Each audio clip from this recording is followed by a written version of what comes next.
आज physics class 12th में आपका टेस्ट था। टेस्ट में आपने अटेम्प्ट किया, क्वेश्चन पेपर था आपका सेट बी का जो हिंदी में है। देखिए यहाँ लिख भी रहा है, हमारा जो टेस्ट था रेगुलर का टेस्ट था set B class 12th subject physics electrostatics स्थिर वैद्युतिकी का यह प्रश्न है जो कि आज का डेट 7 अगस्त 2022 में पूछा गया था। चलिए क्वेश्चन क्या है और इसका सॉल्यूशन क्या होता है, कैसे सॉल्व होता है समझते हैं। पहला क्वेश्चन क्या है, दो आवेश वायु में r दूरी से पृथक है। जब आवेशों के मध्य k परावर्तित नियतांक का माध्यम होता है तो इनके मध्य लगने वाला आकर्षण बल हो जाता है। तो दो आवेश है, मान लिया दो आवेश है Q1 Q2 r दूरी से वायु में पृथक है ना, किसमें पृथक है, वायु में। अब तो इनके मध्य जो बल लगेगा तो हमें मालूम है 1/4 पाई एप्सिलॉन Q1 Q2 बट्टा r स्क्वायर, जो कि वायु निर्वात की विद्युतशीलता होती है एप्सिलॉन। अब दूसरी स्थिति में कहता है कि जब इनके मध्य में कोई परावर्तित माध्यम है जिसका परावर्तित नियतांक k है, और हमें मालूम है जब वायु या निर्वात होता है तो विद्युतशीलता एप्सिलॉन रखते हैं, और जब कोई माध्यम होता है तो उसके लिए एप्सिलॉन रखते हैं। तो अब जो नया बल होगा तो F dash equals to 1/4 pi epsilon Q1 Q2 बट्टा r स्क्वायर, ऐसा ये लिखना होगा। चलिए एक संबंध हमने पढ़ा था इप्सिलॉन बट्टा इप्सिलॉन नॉट बराबर इप्सिलॉन r, या इसे ही परावर्तित नियतांक कहते हैं। तो इप्सिलॉन की जगह कितना लिख सकते हैं, इप्सिलॉन गुना k रख सकते हैं। चलिए इसमें रख देते हैं। तो F डैश इक्वल्स टू आ गया 1/4 पाई इप्सिलॉन की जगह इप्सिलॉन गुना k, देखिए यहां से रख दिया Q1 Q2 बट्टा r स्क्वायर। अब देखिए 1/4 पाई इप्सिलॉन Q1 Q2 बट्टा r स्क्वायर, 1/4 पाई इप्सिलॉन Q1 Q2 बट्टा r स्क्वायर, इतना पूरा की जगह में कितना रख सकते हैं, f, और ये बट्टा k। तो कौन सा ऑप्शन सही होता है, f बट्टा k, मतलब k गुना कम हो जा रहा है वास्तविक बल का, तो k गुना कम हो जाती है, k गुना कम, ये सही है। और देखिए तीसरा नंबर में भी वही क्वेश्चन पूछा है तो इसका भी आंसर क्या हो जाता है, f/k, जो हमने अभी सॉल्व भी किया f/k, है ना, तो यही आंसर आता है। चलिए दूसरे नंबर में कहता है जब दो आवेशित कणों की मध्य की दूरी आधी होती है तो इनके मध्य का कूलम बल होता है। चलिए समझते हैं, बहुत आसान सा क्वेश्चन। तो हमें मालूम है कूलम के बल का नियम 1/4 पाई एप्सिलॉन की जगह बल नियतांक k रखते हैं Q1 Q2 बट्टा r स्क्वायर, है ना। अब नया बल को समझते हैं। जब k Q1 Q2 आवेश में कोई परिवर्तन नहीं, माध्यम में कोई परिवर्तन नहीं, लेकिन दूरी जो है उसे आधी कर दी गई, तो दूरी जब आधी होगी तो F डैश बराबर हो जाएगा k Q1 Q2 1/2 का स्क्वायर 4 कहाँ चल जाएगा ऊपर बाई r स्क्वायर, है ना। तो F डैश इक्वल्स टू अगर यहाँ पर लिखें तो F डैश इक्वल्स टू 4 गुना k Q1 Q2 बट्टा r स्क्वायर। तो इतना पूरा कितना के बराबर है, F के, तो F तो वास्तविक बल का कितना गुना बढ़ गया, 4 गुना, जब दूरी आधी की गई। ऐसे भी क्लियर दिख रहा है, दूरी अगर कम होगी आधी हो गई तो बल तो बढ़ेगा, तो कितना गुना बढ़ गया, 4 गुना। 4 गुना बढ़ने का कारण यही था क्योंकि यहाँ स्क्वायर है। अगर कहता कि दूरी को 1/3 कर दी जाती है 1/3, तो 3 का स्क्वायर 9, तो बल कितना गुना कम बढ़ जाता, 9 गुना। तो यहाँ पर ऑप्शन कौन सा सही होता, 4 गुना।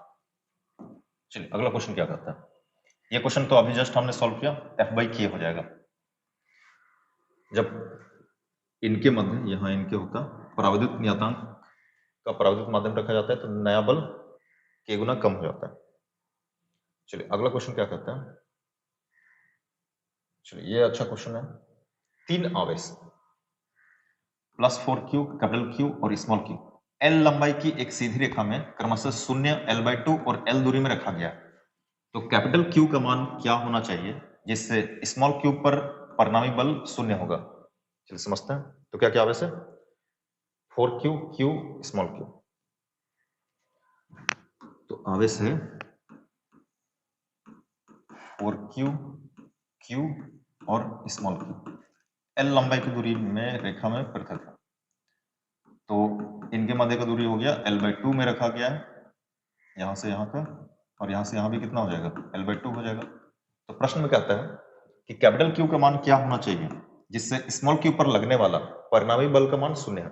स्मॉल क्यू पर कौन कौन आवेश बल लगाएगा? तो स्मॉल क्यू पर कौन कौन लगाएगा? एक बार 4Q लगा सकता है, और कौन बल लगाएगा? कैपिटल Q लगाएगा। तो दोनों जो बल लगा रहा है उसका मान क्या है? शून्य। लगा करके देखते हैं कूलम का नियम। तो कूलम के नियम में क्या करता है? 1/4 पाई एप्सिलॉन, जिसकी जगह K रख दिया, Q1 Q2, तो 4Q इंटू Q बाई दूरी का वर्ग, दोनों के मध्य की दूरी L का स्क्वायर प्लस ये भी आवेश बल लगाएगा, तो K capital Q small q बट्टा दूरी का वर्ग, तो इनके मध्य की दूरी L/2 का होल स्क्वायर, और परिणामी बल का मान कितना? शून्य। प्रश्न क्या है? तो हमें किसका मान ज्ञात करना है? कैपिटल Q का ज्ञात करना है। चलिए एक बार यहां देख लेते हैं। 4Q square by L square plus K, देखिए 2 का स्क्वायर कितना? 4, ये चल जाएगा ऊपर, तो 4Q small q by L square बराबर 0। अब इसे इधर सॉल्व करते हैं, जो जो कॉमन आ रहा है कॉमन लेते हैं। K 4Q by L square common आ गया, अंदर क्या बचा? एक small q plus capital Q equals to 0। ये जो गुना है वो 0 के उधर जाकर के 0 हो जाएगा, तो स्मॉल q प्लस q बराबर 0, तो कैपिटल Q इक्वल्स टू कितना? -q। ये आंसर आ गया। तो कैपिटल Q का मान जैसे ही -q रख देंगे, तो इस आवेश पर लगने वाला जो कुल बल है इस आवेश के कारण और इस आवेश के कारण उसका मान शून्य हो जाएगा। तो capital Q equals to -q, ये आंसर आना चाहिए। Capital Q equals to -q। देखिए ए नंबर। 5वां नंबर का क्वेश्चन कहता है, एक प्रोटॉन विरामावस्था में इसका आवेश E है। एक कोई प्रोटॉन है जिसका विरामावस्था में आवेश E है, स्मॉल e है। जब यह उच्च वेग से गति करता है, जब यह प्रोटॉन गति कर रहा है, तो इसका आवेश क्या होगा? तो हमने पढ़ा है कि आवेश संरक्षित होता है, आवेश का मान ना तो घट सकता है ना ही बढ़ सकता है। तो अगर किसी का इलेक्ट्रॉन, प्रोटॉन का आवेश या इलेक्ट्रॉन का आवेश जो भी समझिए, अगर E है तो इससे कम भी नहीं हो सकता, इससे अधिक भी नहीं हो सकता, चाहे वो गति करे, चाहे विरामावस्था में रहे, चाहे कुछ भी रहे। इसका कौन सा ऑप्शन सही होता? सी वाला, बराबर ही होता, उसी के बराबर होता। चलिए अगला क्वेश्चन कहता है, दो आवेश यहां पर दिया हुआ है, 3 गुना 10 की घात -5 और 5 गुना 10 की घात 4 कूलम का आवेश 10 सेंटीमीटर की दूरी से पृथक है, तो दोनों के मध्य लगने वाला स्थिर वैद्युत बल ज्ञात करें। तो कूलम के नियम से बना सकते हैं, 3 गुना 10 की घात -5 और 5 गुना 10 की घात 4। देखते हैं, 3 गुना 10 की घात -5, Q1 का मान मान लिया कूलम, और Q2 का मान 5 गुना 10 की घात 4 कूलम। कितना दूरी से पृथक है? 10 सेंटीमीटर की दूरी से। सेंटीमीटर को मीटर में बदलते हैं, 100 से भाग दे करके, तो 0.1 मीटर। तो कूलम का बल का नियम मालूम है हमें, रख देते हैं, तो 1/4 पाई एप्सिलॉन, या फिर K रख सकते हैं, Q1 Q2 बट्टा R स्क्वायर, ये ना होता था, रखिए। तो 1/4 पाई एप्सिलॉन की जगह 9 गुना 10 की घात 9 Q1 Q2, 3 गुना 10 की घात -5 गुना 5 गुना 10 की घात 4 बट्टा दूरी का स्क्वायर, तो 0.1 गुना 0.1, 2 बार लिख दिए, स्क्वायर था। चलिए हल करते हैं इधर, तो F बराबर 9 गुना 3 27, 27 पचे 135 गुना 10 की घात -5, 10 की घात 4, 10 की घात -1, और यहाँ 10 की घात 9, मतलब 10 की घात 8, और 0.1 0.1, 2 जीरो ऊपर चल जाएगा, मतलब 10 का घात 2 बट्टा a गुना 1, ये बचेगा।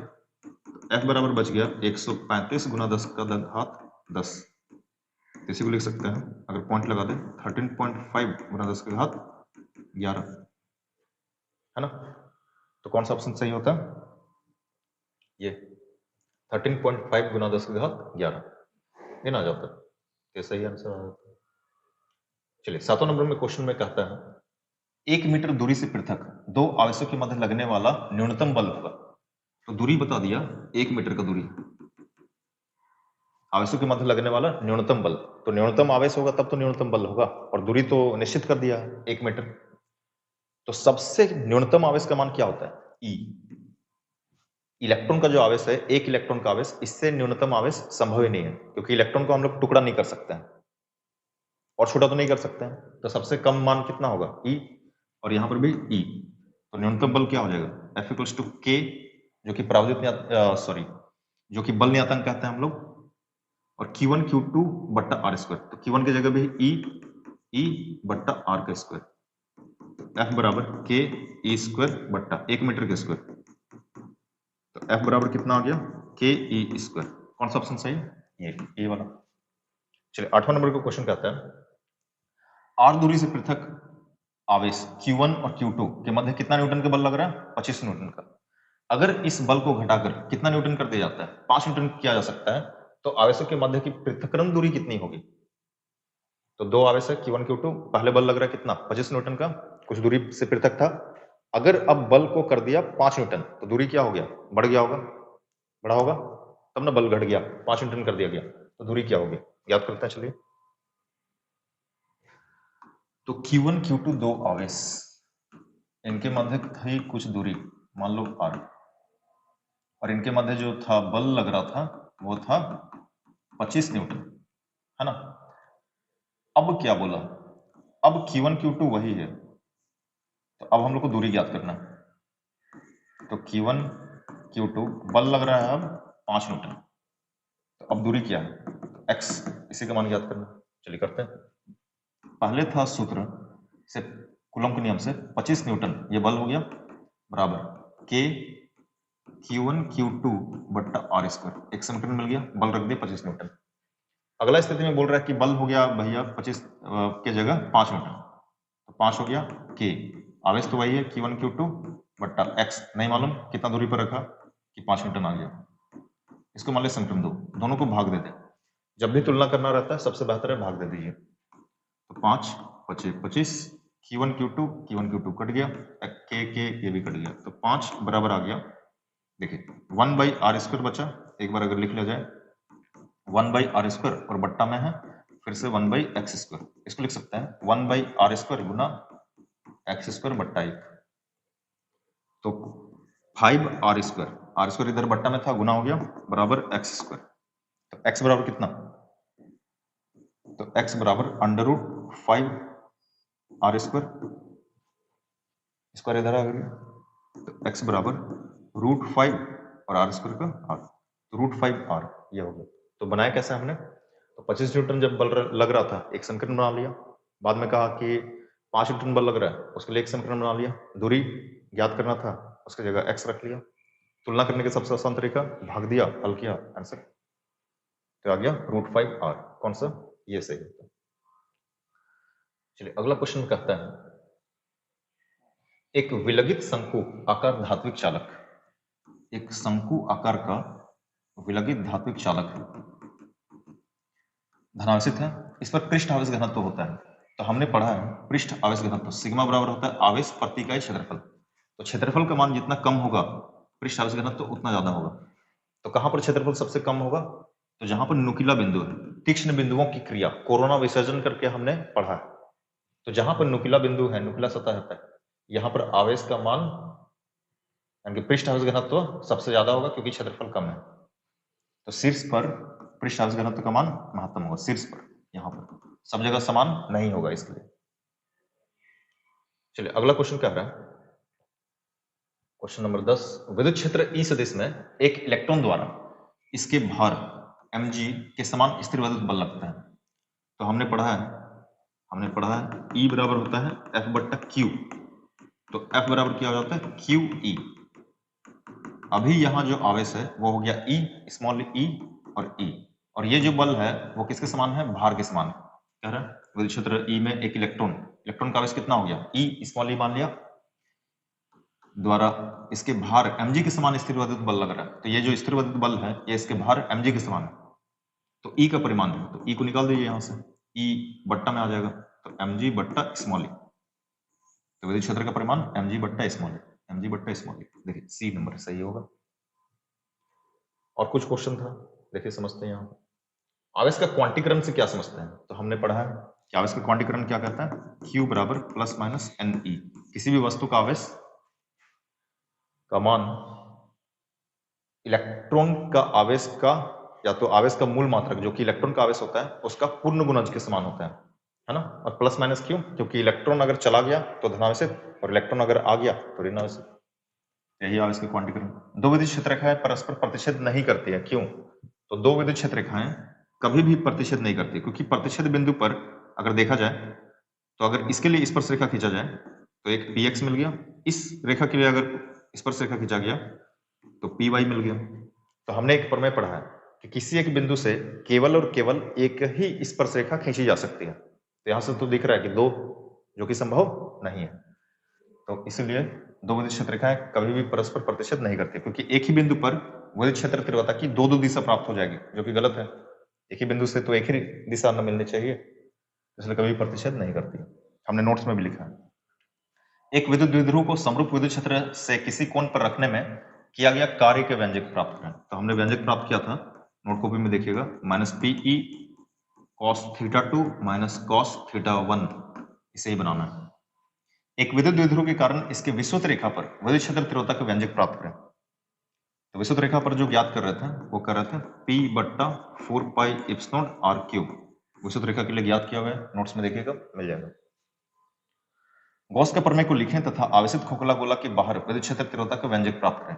गॉस का प्रमेय हमें मालूम है, निर्वात में किसी बंद पृष्ठ से गुजरने वाला कुल विद्युत फ्लक्स का मान उस बंद पृष्ठ में निहित कुल आवेश का 1/ε0 गुना होता है। अर्थात अगर उसको लिखा जाए तो बंद समाकलन E सदिश डॉट ds सदिश कुल विद्युत फ्लक्स हो गया, बंद समाकलन हो रहा है, बंद पृष्ठ में निहित कुल आवेश का 1/ε0 गुना होता है। ये हो गया गॉस का प्रमेय। अब इसका उपयोग करते हुए कोई एक खोखला आवेशित चालक गोला है, तो इसके बाहर किसी बिंदु पर, मान लीजिए बिंदु P है जो केंद्र से मान लिया r दूरी पर स्थित है, तो यहाँ पर विद्युत क्षेत्र तीव्रता का व्यंजक प्राप्त करना है, सूत्र प्राप्त करना है। क्या हुआ है, ध्रुवीय तथा अध्रुवीय पराविद्युत क्या है, प्रत्येक के दो दो उदाहरण दे, नोट्स कॉपी में है। संधारित्र में संचित ऊर्जा के व्यंजक प्राप्त करें। संधारित्र में संचित ऊर्जा का सूत्र होता है Q²/2C, ऐसे भी ज्ञात किया हुआ है, हाफ CV², ये भी सही है, और हाफ Q भी, ये भी सही है। तो कोई भी एक सूत्र को प्राप्त कर देना था, ये था टेस्ट। तो ये था टेस्ट का क्वेश्चन। हम लोग, ये चैप्टर था स्थिर विद्युत की, आगे भी और भी क्वेश्चन हम लोग देखेंगे, आप हम लोग से जुड़े रहिएगा।